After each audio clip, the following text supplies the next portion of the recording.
আমরা বিশ্বনবীর গলা থেকে নাভি পর্যন্ত এই জায়গায় শিলায়ের দাগ দেখতে পেয়েছি। সাইয়েদনা জিবরাইল গলা থেকে নাভি পর্যন্ত কেটে কলবটা বের করে জামজামের পানি দিয়ে ধুয়ে আবার সেট করে দিলেন। এরপর সেলাই করে দিলেন। এটাকে বলে শাক্কে সাদার, সিনা চাক। কি বলে? ডাক্তারি ভাষায় বলে ওপেন হার্ট সার্জারি। নাম শুনেন নাই? বিশ্বনবীর পুরো জিন্দেগিতে 2 বার এরকম ওপেন হার্ট সার্জারি হয়েছে। আল্লাহু আকবার। মেরাজের রাতে হাতিমে কাবা থেকে ওপেন হার্ট সার্জারি করে বিশ্বনবীকে সাইয়েদনা জিবরাইল উড়িয়ে নিয়ে গেলেন একটা মরুর প্রান্তরে, ঘুটঘুটে অন্ধকার। সাইয়েদনা জিবরাইল বললেন, ও নবী এই জায়গায় দোয়া করেন। বিশ্বনবী দোয়া করলেন।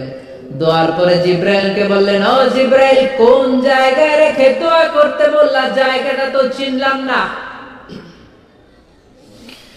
সাইয়েদনা জিবরাইল বলেন, নবী গো কিছুদিন পরে আপনার এলাকা থেকে আপনি বিতাড়িত হবেন। আপনার এলাকা থেকে বিতাড়িত হয়ে যেই জায়গায় আপনি হিজরত করতে যাবেন, এই জায়গাটা হলো ওই জায়গা, হিজরতের জায়গা। জায়গাটার নাম হলো ইয়াসরিব। ইয়াসরিব মদিনার পূর্ব নাম হচ্ছে ইয়াসরিব। আবার সেখান থেকে বিশ্বনবীকে তুলে এক পাহাড়ের উপরে নেওয়া হলো। এগুলো মেরাজের রাতের ঘটনা। ওই পাহাড়ে নামিয়ে বলা হলো, ও নবী আপনি দোয়া করেন। তার মানে প্রথম স্টেশন মদিনা ইয়াসরিবে, দ্বিতীয় স্টেশন পাহাড়ের উপরে। ব্রেক নিচ্ছেন। ব্রেক নিয়ে বড় জার্নির জন্য বিশ্বনবীকে তৈরি করছে কে? কারণ একটু পরে এমন জোরে টান দিবে 7 আকাশ ভেদ করে আল্লাহর আরশে চলে যেতে হবে। চিল্লায় কোন ঠিক কিনা? পাহাড়ের উপরে নামিয়ে বললেন, ও নবী দোয়া করেন। বিশ্বনবী পাহাড়ের উপর দোয়া করলেন। এবার বললেন, ও জিবরাইল আইয়ু জাবালিন হাদা? অন্ধকার, ঘুটঘুটে অন্ধকার, কিছু দেখি না, এটা আবার কোন পাহাড়? সাইয়েদনা জিবরাইল বললেন, ও নবী এই পাহাড়টা হলো জাবাল মুসা, আপনার ভাই মুসার পাহাড়। এটা হলো তুর পাহাড়।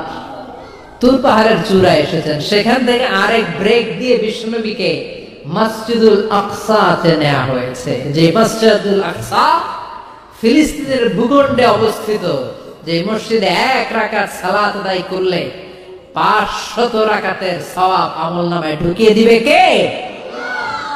আবার এই ফিলিস্তিন বিলাদুশ শাম, এই শামদের যেন তেন জায়গা নয়। 2টা বর্ণনায় পাওয়া যায় কিয়ামতের ময়দানটা হবে আরাফাতের ময়দানে। আবার আরেকটা বর্ণনায় পাওয়া যায় কিয়ামতের ময়দানটা হবে সিরিয়া, ফিলিস্তিন, এই শামের ভূখণ্ডের ময়দানে। পড়েন সুবহানাল্লাহ। সাইয়েদনা ঈসা আলাইহিস সালাম দাজ্জালকে হত্যা করার জন্য বাংলাদেশে নামবে না। দাজ্জালকে হত্যা করার জন্য সৌদি আরবেও নামবে না, মিশরেও নামবে না, ইরাকেও নামবে না, লেবাননেও নামবে না, আলজেরিয়াতেও নামবে না, তিউনিসিয়াতেও নামবে না, মরক্কোতেও নামবে না। সাইয়েদনা ঈসা আলাইহিস সালাম দাজ্জালকে হত্যা করার জন্য ফিলিস্তিনের দামেস্কের জামে মসজিদের সবচেয়ে বড় মিনারার পাশে 2 জন ফেরেশতার পাখার উপরে ভর করে জমিনে নেমে আসবে। এই জায়গাটা অনেক গুরুত্বপূর্ণ জায়গা। আল্লাহ বলেছেন বারাকনা হাওলা, এই পুরো এলাকাটাকে আমি বরকত দিয়ে ছেয়ে দিয়েছি। পড়েন আল্লাহু আকবার। আবার এই জায়গায় বিশাল একটা যুদ্ধ হবে। ফিলিস্তিনের একটা শহর আছে আল গৌতা। এই গৌতা শহরে মুসলমানদের কেন্দ্রবিন্দু হবে। কিয়ামতের আগ দিয়ে যা যা ঘটবে সব এই ফিলিস্তিনে ঘটবে। এই জন্য তিন আর জাইতুনের কসম কাটার মধ্য দিয়ে ফিলিস্তিনের কসম কেটেছে কে? এই ফিলিস্তিনের বাইতুল হাম, যেটাকে বলে বেথেলহাম, এই বেথেলহাম সিটিতে ঈসা আলাইহিস সালামের জন্ম। সুবহানাল্লাহ পড়ে। মনে থাকবে কোন শহরে? বেথেলহাম। বেথলেহেম শহরে ঈসা আলাইহিস সালামের জন্ম, তার মানে আল্লাহ ঈসা নবীর জন্মস্থানের কসম কাটলেন। এরপর আল্লাহ বললেন ওয়াতুরে সিনিন, তুর পাহাড়ের কসম, সিনাই পর্বতের কসম। তুর পাহাড় হলো মিশরে, মিশর হলো মূসা আলাইহিস সালামের জন্মস্থান। আর ওয়াহাদাল বালাদিল আমিন, এই নিরাপদ শহরের কসম, মানে মক্কাতুল মুকাররমার কসম। মক্কা মুকাররমা কার জন্মস্থান? জোরে বলেন, আর জোরে বলেন। বিশ্বনবীর জন্মস্থান। তিনজন বড় বড় পয়গম্বর যে তিন দেশে এসেছে, আল্লাহ তিনটা দেশের কসম কাটলেন। তিনটা বড় বড় শরীয়তের ধারক বাহক এই তিনজন নবী, উলুল আজমি মিনার রাসূল। এজন্য আল্লাহ বললেন ওয়াত্তিনি ওয়াজ-যাইতুনি ওয়া তুরি সিনিনা ওয়া হাযাল বালাদিল আমিন। তিন আর যাইতুনের কসম, মানে ফিলিস্তিনের কসম। ওয়া তুরি সিনিন, তুর পাহাড়ের কসম, মিশরের সবচেয়ে উঁচু পাহাড়, যে পাহাড়ের চূড়ার উপরে উঠে সাইয়েদনা মূসা আলাইহিস সালাম সরাসরি আল্লাহর সাথে কথা বলেছেন। ওয়া কাল্লামাল্লাহু মূসা তাকলিমা, সরাসরি, without any media, without any via, সাইয়েদনা মূসা আলাইহিস সালাম আল্লাহর সাথে কথা বলতেন। পৃথিবীতে চারটা আসমানি কিতাব সবচেয়ে সেরা। এক হচ্ছে তাওরাত, দ্বিতীয়ত জাবুর, তৃতীয়ত ইনজিল, চতুর্থত কোরআন।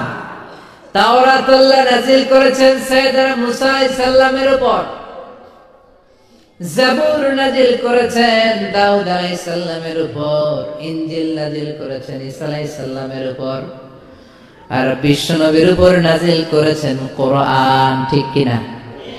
এই তাওরাতকে রব্বুল আলামিন স্বয়ং নিজ হাতে লিখে কাঠের ফলকের মধ্যে, তক্তার মধ্যে লিখে সাইয়েদনা মূসা আলাইহিস সালামকে দিয়েছে। সুবহানাল্লাহ। এটাকে আরবিতে বলে আলওয়াহ। লাউহের প্লুরাল হচ্ছে আলওয়াহ। কাঠের তক্তার মধ্যে আল্লাহ নিজে তাওরাত লিখেছেন। কিসের মধ্যে লিখছেন? কথা বলেন, শুনতেছেন? মনোযোগ আছে? কাঠের তক্তার মধ্যে তাওরাত লিখলেন, লিখে মূসা আলাইহিস সালামকে বললেন মূসা ফিহি বুরহান, ফিহি হুদা, ফিহি হিদায়া।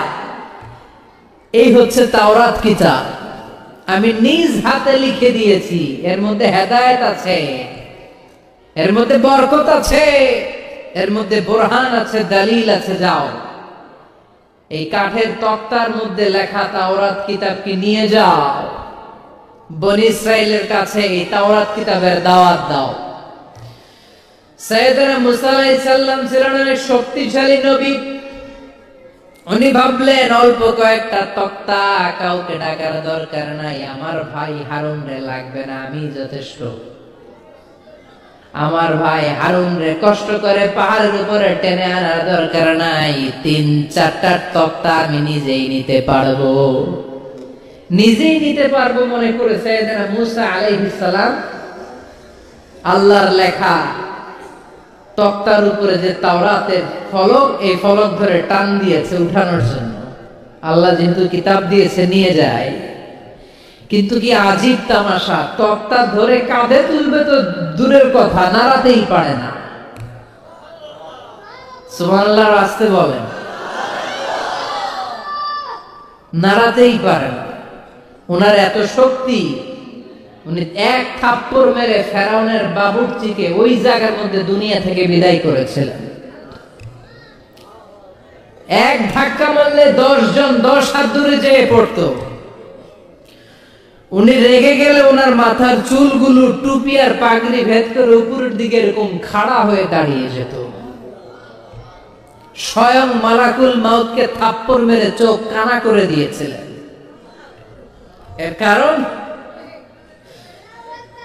কারণ মালাকুল মাউত মানুষের সূরাতে আসছিল, আর অনুমতি নেয় নাই। ঘরের মধ্যে ঢোকার আগে অনুমতির দরকার আছে না নাই?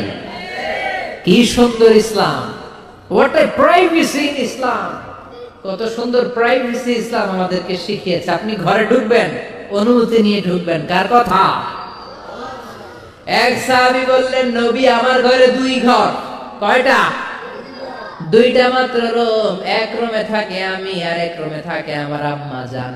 যেই আম্মা জানের বুকের দুধ খেয়ে আমি 10 মাস পেটের ভেতরে ছিলাম, 2 বছর বুকের দুধ খেয়ে বড় হলাম। আমার আম্মা জান থাকে এক রুমে, আমি থাকি আর এক রুমে। ও নবী, আমার মায়ের রুমে ঢোকার আগেও কি অনুমতি নেওয়া লাগবে নাকি? বিশ্বনবী বললেন, ও সাহাবা, আতুহিব্বু আন তারাহা উরিয়ানা, do you like to see your mother naked? তুমি কি তোমার মাকে নেকেড দেখতে চাও? তুমি কি তোমার মাকে উলঙ্গ দেখতে চাও? সাহাবী বললেন, কাল্লা, কখনোই না। বিশ্বনবী বললেন, ইদান তাস্তাদিন, তোমার মাকে যদি উলঙ্গ দেখতে না চাও, তাহলে অবশ্যই অবশ্যই অবশ্যই তোমার মায়ের ঘরে ঢোকার আগে অনুমতি নিয়ে ঢুকবা। সুবহানাল্লাহ। মায়ের ঘরে ঢোকার আগে অনুমতি নিতে হবে। তাহলে ভাইয়ের ঘরে, বোনের ঘরে, ভাবির ঘরে, হ্যাঁ, ঢুকাই যাবে না। ভাবির ঘরে ঢোকা যাবে? কারো ঘরে ঢোকার আগে অনুমতি নিতে হবে। এটাকে বলে প্রাইভেসি। ইসলামী প্রাইভেসিকে গুরুত্ব দেয়। কারণ আপনি হয়তো এমন একটা সময় চলে যাবেন ঘরের ভিতরে, ঘরের ভেতরে আপনার আম্মা ওই সময় হয়তো হালকা পোশাক পরে, সিম্পল কোনো কাপড় পরে শুয়ে আছে, ঠিক কিনা? ওই পোশাকে সে আপনার সামনে আসতে চায় না। আপনি যখন নক করবেন, আপনি যখন সালাম দিবেন, পারমিশন চাইবেন, সে হয়তো ওনাকে ঢেকে চাদর পরে সুন্দর করে জামাটা পরে তারপরে আপনার সামনে আসবে। চিল্লায় বলেন ঠিক কিনা? এজন্য অনুমতি নিয়ে ঢোকা ফরজ। কারো ঘরে যখন যাবেন, আগে সালাম দিবেন, 3 বার সালাম দিবেন। 3 বার সালাম দেওয়ার পরে যদি উত্তর না পাওয়া যায়, চলে যাবেন। কার কথা? মানতে রাজি আছেন তো? এগুলো মানি না, এই জন্যই ঘরে অশান্তি, ফ্যামিলিতে অশান্তি, চোখের হেফাজত নাই, নজরের হেফাজত নাই। এই নজরের লাগাম যদি টেনে ধরতে পারেন, ফ্যামিলির 50% সমস্যা এমনিই চলে যাবে। চিল্লায় এখন ঠিক কিনা? সাইয়েদনা মুসা আলাইহিস সালামের কাছে মালাকুল মাউত, মৃত্যুর ফেরেশতা, মানুষের সূরাতে এসেছিল, অনুমতি নেয় নাই, হুট করে ঘরে ঢুকছে। ঢুইকা কয়, আনা মালাকুল মাউত, আমি মৃত্যুর ফেরেশতা, জিইতু আন আকবাদা রূহাক, আপনার রূহ কবজ করতে আসছি। মুসা আলাইহিস সালাম দেখতেছে একজন সলিমুদ্দিন। মুসা নবী দেখে কি? আর সলিমুদ্দিন কয় কি? আমি মালাকুল মাউত। ভেজাল আছে না নাই? সাইয়েদনা মুসা আলাইহিস সালাম দেখে দিব্যি সাধারণ মানুষ, আর সে বলে আমি তোমার রূহ কবজ করতে এসেছি। মুসা আলাইহিস সালাম রেগে গেলেন। অনেক মেজাজওয়ালা নবী ছিলেন। রাগের চোটে এক থাপ্পড় দিলেন। থাপ্পড় খেয়ে মালাকুল মাউতের এক চোখ নাই। বুখারীর বর্ণনা, ফাসাক্কাহু ফাফাকু আইনা, থাপ্পড় মারলেন, চোখ শেষ। মালাকুল মাউত বাঁচার জন্য দিলেন দৌড়। এক দৌড়ে আল্লাহর আদেশে আল্লাহর আরশে চলে গেলেন।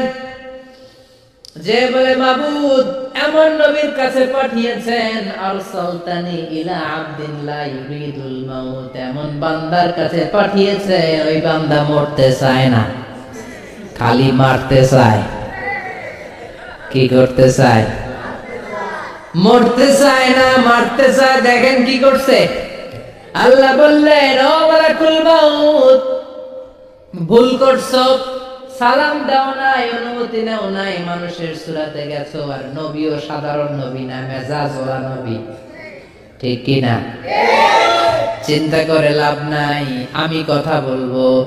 সাইয়েদনা মুসাকে আল্লাহ রেখে বললেন, ও মুসা, তুমি নাকি মরতে চাও না, খালি মারতে চাও।